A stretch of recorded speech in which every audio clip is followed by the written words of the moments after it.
Welcome to the PH Journals podcast, where we explore hunting, wildlife management, and conservation. As hunters and conservationists, we know that hunting can be a powerful tool for wildlife conservation, generating revenue and promoting healthy ecosystems. Join us as we explore the latest research, interviewing experts and practitioners, and sharing stories from the field. Whether you're a hunter or conservationist, or simply interested in learning more about this somewhat controversial topic. Hi, my name is Dylan Love. I'm a professional hunter out of the southern tip of the Dark Continent. Join us as I believe hunting is our best conservation tool we have to offer. Yeah, getting ready to go out. I'll probably go out around about 4:04. Hey guys, welcome to another episode of the podcast. Yes, what an up and down couple of weeks. Jeez. A couple of days actually, since I released the podcast the second last podcast, about the awkward question about whether professional hunting is still worth it or not. It's a question that I haven't really enjoyed answering, and because I don't think I've got the right answers for it. But like everything in life, you kind of understand the fact that if it's your passion and it's really something you want to do, you're going to make it work regardless. Your perception of success and what it takes to make it in the industry all changes once you find your passion and your niche and something that you pretty much like a calling, I would say it is. But what a bunch of couple of weeks. I mean, it's been crazy answering and having conversations with different guys. I mean, I'm really blessed for everyone that has interacted with me on that sort of topic. Like I said, it hasn't been the easiest one to answer, but one that I just hope I kind of shared some sort of light on it. So yeah, very, very cool couple of weeks, but interesting and crazy at sometimes, But guys, those of you that follow me on social media, you guys would see that I opened it up to the floor for guys to have any questions that they feel need answered on a podcast. So what a great couple of questions that have come through. I mean, the interactions I've had, from phone calls to voice notes to messages to everything, just interactions on the street. Guys calling me from Canada, America, the UK, Spain, so many interesting conversations. It's really been something special. So I decided, obviously I'm not going to have a podcast that's long enough to answer every single question. So, every now and then I'll probably just answer these questions. I've taken them down, myself and the team. We've sort of split them up, kind of expecting to answer two an episode. Obviously not every episode will be answering questions, but every now and then when we get the opportunity, run out of ideas to talk about, these questions will come up and we'll answer them to the best of our ability. So if you have sent in questions, firstly I just want to say thank you so much, and secondly, stay tuned, because you never know, some of your guys' questions might be answered.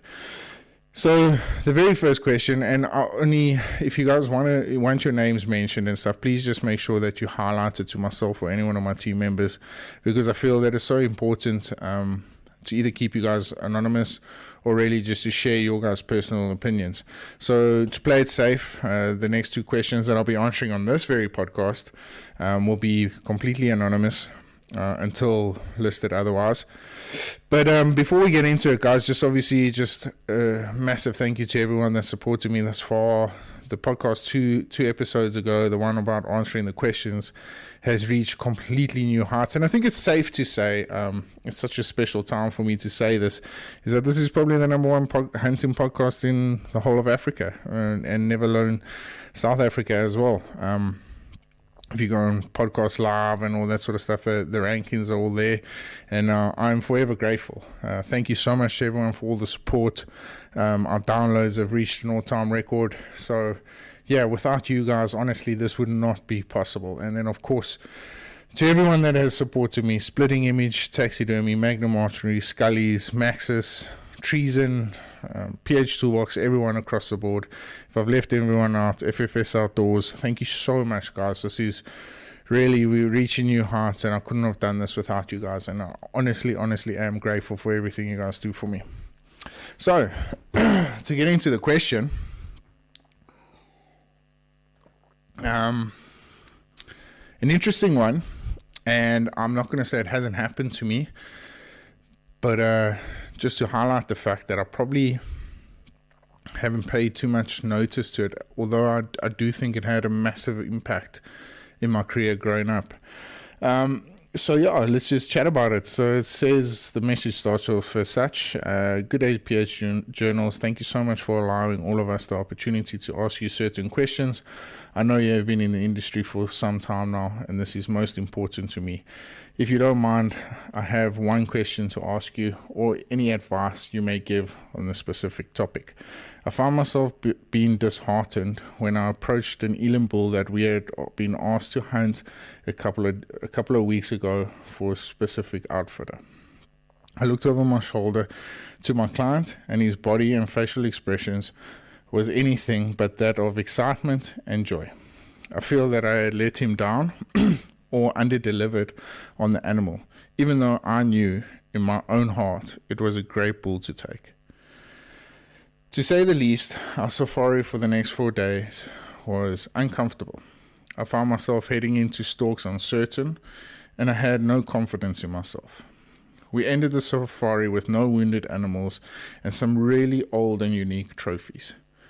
The client said he had a great time, but I can't help but feel he expected more out of me and my hunting capabilities. Have you encountered such feelings or awkward situations, and if so, how did you deal with them? My career has just started, and I don't want to discourage myself for the rest of my life, or for the rest of my career, Love the podcast and appreciate all you do for the industry, conservation, and our fellow PHs. So guys, yeah, you know, I can't say I'm surprised by a question like this, because I think it happens more often than not. And especially, we picked this question because it leads into the next question that was asked, but we'll get into that a little bit later. So to answer this question, of course, I find myself in these awkward situations where you kind of feel like you've under-delivered on certain animals. And this is the risk, not the risk, but this is the unfortunate part of the industry, because we are held to some sort of accountability when it comes to trophies. Now, when I was doing my my professional hunting course, the gentleman that took me, Uncle Chappie Scott, he's been in the industry for many, many decades. He was one of the first South African outfitters to attend the SCI Dallas Safari Club exhibition shows, and just an incredible human being, and I learned so much from him. He always said to us, he said, we all know that the correct answer when asked what is a trophy, that the correct answer is the eye of the beholder. But when it comes to presentation, legal aspects, pen and paper, black and white, we know that that cannot be the correct answer as far as politically correct. It has to be a certain size. It has to be of a certain age. There are so many different numbers. It's got to reach some sort of certain measurement. There are so many different criteria that distinguish what a trophy is by book and a trophy is by conservation, hunter, professional hunter, and outfitter. So when you have so many aspects in this thing, there's some sort of unwritten expectation of gentlemen coming out that call themselves trophy hunters. And there's not many of them out there. It really isn't. Like I said, I've been in this industry for some time now. For gentlemen to come out from overseas to our beautiful country to have an expectation of record books, there's not many of them out there. There are some, and it's unfortunate, because it takes away from the aspect of conservation, really what we are out there to do, and that's preserve, conserve, and look after our wildlife. And the way we do that is through trophy hunting, because in my opinion, trophy hunting should be the biggest, oldest bull ram, whatever it may be out there, because, taking those guys out looks after the herd for future generations to come, because it allows the younger blood to come through and filter their genetics through the herd and make sure that the herd is built stronger, can handle diseases, cold, droughts, rainy, thundering conditions, opposed to those that are the weaker side of things, the smaller, delicate animals that won't be able to sustain such harsh conditions. Because you want to make sure that the herd is the best possible genetics there are out there to preserve them for future generations to come. So this kind of ties into the fact, and I think the point I'm trying to get at is that when a trophy hunter comes out with an expectation of a certain size of animal, it's a very, very risky one to handle. And although I know I've seen it so many times before, especially when it came to the earlier parts of before the whole sable breeding explosion, let's call it. When we were hunting back, I'm going from about 2007 to 2012, if we were shooting sable that were 35 to 37 inches, it was a good sable bull for our area. It really was. It was classified as a trophy. It was a unique one. I mean, you look at the record books today, I think still Roland Ward is 41 or 42 inches. I mean, it's incredible. I mean, that's a very, very nice sable bull. But as the years went on, the certain expectations kind of fell away. And there's no one to blame for this other than outfitters and hunters that expect certain sizes. You found that these sable bulls, and even still up till today, I mean, you got guys shooting 51-inch sable bulls in enclosures no bigger than 10, 15 acres that are being fed game pellets, dog pellets to increase the size, taking their nuts out so the testosterone can increase. There's just so many different things that these guys are doing to increase the sizes. And so, there's so many ways we can point. But what it did is, when we went over, I'll never forget, we went over to the shows in 2015. We put out sable prices, sable special, $5,000. And there was no size added to that. As time went on, sable bull, 36 inches to 40 inches, $2,000, 40 inches and above, $5,000. And more time went on, sable bull, 41 to 45 inches, $2,500, 46 to 50 inches, $5,500. So we generated that expectation of size on that specific animal. Now, it's hard to answer a question like this to see whether the gentleman was disheartened by the size of the animal. It could be of his experience of the stalk, or it just could be that he just showed lack of emotion, because when you shoot an animal that big, it's very, very overwhelming. When you come up to it, your body your emotions don't really know how to react. But I'll never forget, it was a gentleman. He became a good friend of mine, and unfortunately, as time went on, we've just haven't stayed in connection or communication, and we've lost that communication between one another. But he came over with the precedent that he wanted a 40-inch sable bull. Unfortunately, we got the oldest bull that was available at the time. The oldest, he was good. He had massive mass at the bottom of his horns. Deteriorating condition. He had no teeth left at all. So his genetics were just of that sort, of that size. Shot it, got it down. And the first thing he did before the animal was even skinned was whip out his measuring tape, measured it, and it was 37 and a half inches, whatever it may be. And immediately I could see the emotion just sort of drain away from him. And as a professional hunter, that was heartbreaking for me to watch, because I am ecstatic, because we had, I knew he was coming out. I had watched this bull for some time. And especially when before the start of the season, I had watched how imperfect condition his body was, and how it deteriorated as the winter started taking its toll on him.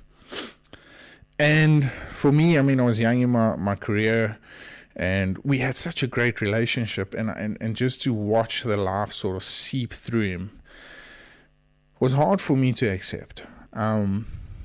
It didn't, at that time, I think I kind of felt or found myself questioning I don't know if instinct is the right word, but questioning myself whether this was the correct choice of animal to take, or whether I should have just told him to pass it up on his hunt completely and wait for the next year to come, and maybe there would have been a better bull in the situation. But I knew that I had it in my heart that wasn't conservation. Conservation was making sure that this animal didn't suffer any more than what it was. And although he had already been pushed out from the herd, he was completely isolated, he was all alone, and like I said, deteriorating condition. At some point, we would have had to start feeding him. He was just not going to make it any further. And I found myself conflicted between the fact of whether I had pleased the client enough, or had I done enough for conservation. And I didn't, in the moment, I didn't kind of think too much of the situation, although I could see that it was an uncomfortable one for him to swallow, because it's not what he wanted. But as time went on, and as discussions happened in the pickup, I kind of get the impression that he was sitting there and acknowledging what my intentions were for the industry and for me as a professional hunter. And I think as he kind of grew to know me, he sort of inherited those same values and morals, and his perception on size of the animal sort of slowly shifted away. And just through discussions in the lodge that night and the next day, I could slowly see him starting to warm up to the fact that, this was a great animal to take. This was a trophy, because he had it more in his discussions. He was showing people photos of the teeth, the size of the base of the horns, So I really saw him start investing in that's what we need to share. So to answer the question is kind of different, but one that you need to consider. So no, don't be uncertain in yourself. If you're going out there with the correct intentions, and those intentions are to look after, preserve, conserve, and look after our herd for future generations to come, well, then you're already winning. You need to make sure that those passions for conservation, that passion for conservation filters into those clients, and understand that that's what it's all about for South Africa, because that's the special part. And then for the rest of the question, like I said, it's very difficult for me to gauge whether he was disheartened by the size of the animal or the experience of the stalk. And this is why I say that, gentlemen that use the bakkie for their own pleasure, and that's the way they do hunting, although there is a space for that in the industry, just be very, very careful, because ground shrinkage, once you're hunting off a bakkie, you've got nothing else to back yourself up on. You can't say, oh, well, we had a wonderful stalk, we saw this, we saw that, or we crept up to there's no story behind it. You're just shooting this animal, it's dropping, and that's it. And when you get there, if he's disappointed with the animal, he's disappointed with the animal, and not the stalk, not the experience. So pride yourself on sharing the experience, sharing the whole story going up to that animal. Because then you'll find the more you do that, the more you focus on that, the less size actually matters. And, for the rest of your career, there's this fine line that gets drawn in the sand amongst PHs between arrogance and confidence. I always say you'll see a great PH that has confidence in his own abilities by the time he spends after the shot, because that is such a critical factor between the relationship of the animal and the professional hunter. And the reason why I say that is because the respect is shown afterwards. As much as it's shown in the stalk, the respect is shown just as much after the shot. Taking time to take the photos, respecting the animal, making sure the animal is glowing in all its glory, understanding the shot placement, the care of the animal, making sure that the animal doesn't get hair slip. If it's a hot day, gutting it, making sure that the guts are put away correctly and that the skin isn't going to be chafed or heat up, wetting it, making sure that the skin stays cool so there's no hair slip for the trophy or anything like that. And just really respecting that animal afterwards. The guy that has arrogance on his side, you'll see, will often just tell you to grab the head of the animal and take a couple of photos, smash it in the back of the bakkie, and that's it. Done and dusted. There's no experience to that. There's no acknowledgement to that. There's no appreciation for that animal giving its life to not only you and to many, many other people out there. There's no appreciation. And that's why I say there's a fine line. Because somebody who's confident in his ability will take the time out to make sure that he'll spend enough time to honor that animal. Arrogance will not do that. And the minute you question you question whether that was the right, he'll always have some smirky or arrogant comment about it. So yeah, guys, it's such a special question because it brings me back into those days where I get to reminisce these opportunities that came out. And when I read this question, I kind of pulled up those photos of that sable story and just going back on it and remembering the butterflies are felt in my stomach and the confusion at the time. I think that's the correct word for there was so much confusion around it because I'm so stoked, I'm jumping up, and the minute he measures this animal, like I didn't care whether he measured it or not, but he whipped out his tape as quickly as he could, measured it 37.5 inches. Oh, this is not. And then just watching the laugh drain out of him was kind of gave me like a cold feeling inside, because you do question your ability, you do question your ethics, you question your very existence. But it is what it is, and like I said, there's just so many different aspects to it. But yeah, that's it, guys, for the first question. Second question was asked in Afrikaans.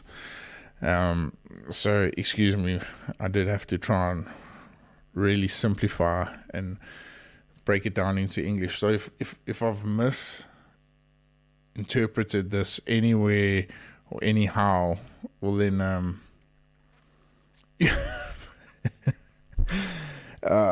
please excuse me.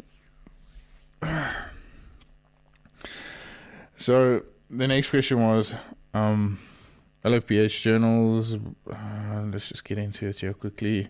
How do we handle a certain situation when the client is telling you what and how to stalk an animal, even though he's never been here before? Or if he has been here before and hunted with other professional hunters? I constantly find myself getting repeated clients coming over that have hunted with other outfitters in the past and other professional hunters, and I always find myself comparing myself to these professional hunters or outfitters. Is this normal, and how can I counteract it? So pretty much what we've just basically touched on is that believe in your own inability. For me, my very good friend, he's been on this podcast so many times, Pat Dugan, he said to me, the thing about PH journals or Tundle Safaris, PH Toolbox, whatever it is is that you're 75% experience, 25% hunting. And that hit home to me because I do focus on experience a lot more. So not everyone is going to give the client the same sort of experience. Make it special for him. And like I said in so many other podcasts before this, is that when the industry gets busy as what it has been over the past 2 years, you kind of find yourself missing out on the basics. And one of the basics is treat every client like it's their first time coming out to South Africa. And although they'll say to you, oh, yeah, but I've seen a warthog hole before, or yes, I know this is impala droppings or whatever, still do it. Go through the motions. Treat it like it's the first, because somewhere along the line he's going to start appreciating that a lot more.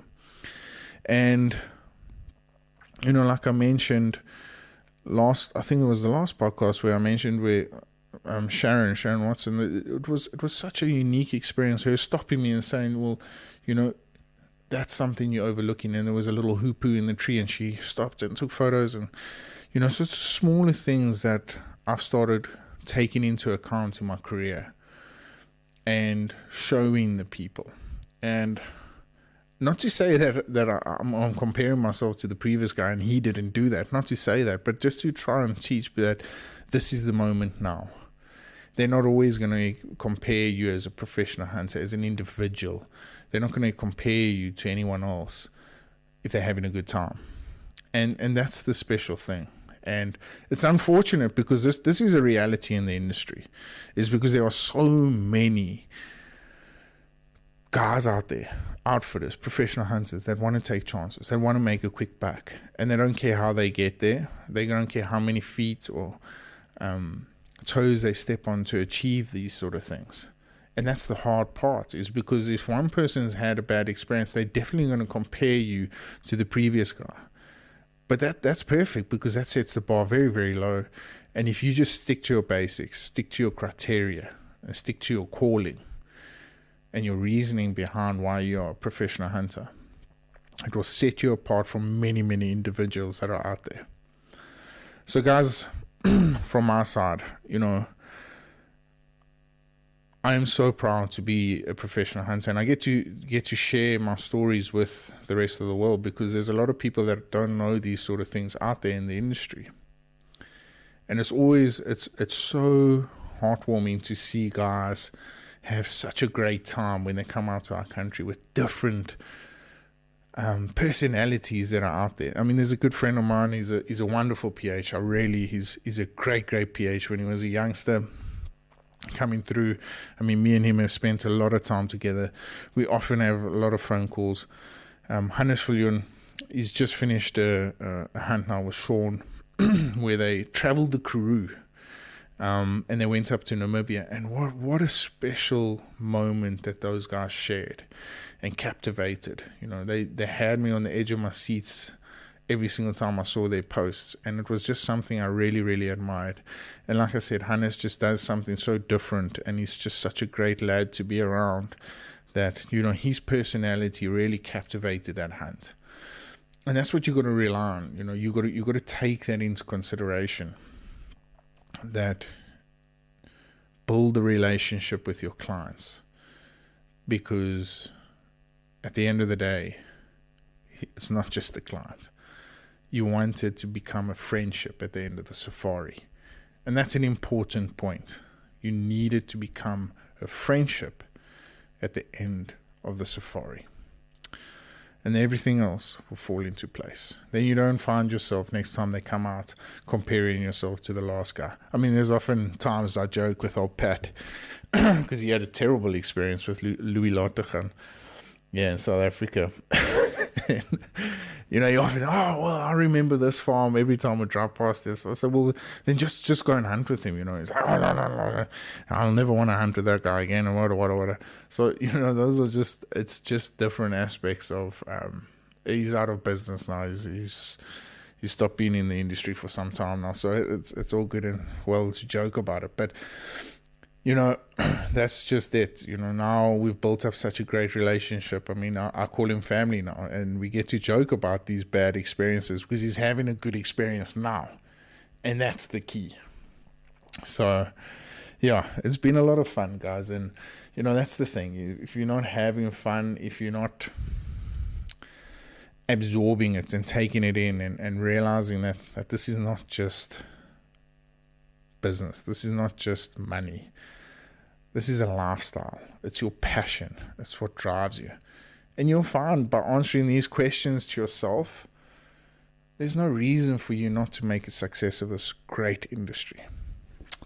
And it is great. It's great at the moment because there's so many guys doing wonderful things out there. And hats off to all the professional hunters with the correct morals, values, and ethics. I've seen some wonderful posts on Instagrams, Facebook, social media. Really, it's something so special that there's so many great professional hunters out there taking their job seriously and with passion.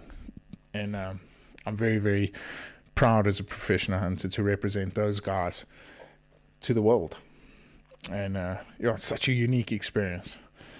So guys, once again, just a massive thank you to everyone that sent in these questions. Next week podcast won't be on these questions. Hopefully I'll have a couple of guests in studio, if not in studio, on Skype. But we're growing, and I'm loving these sessions.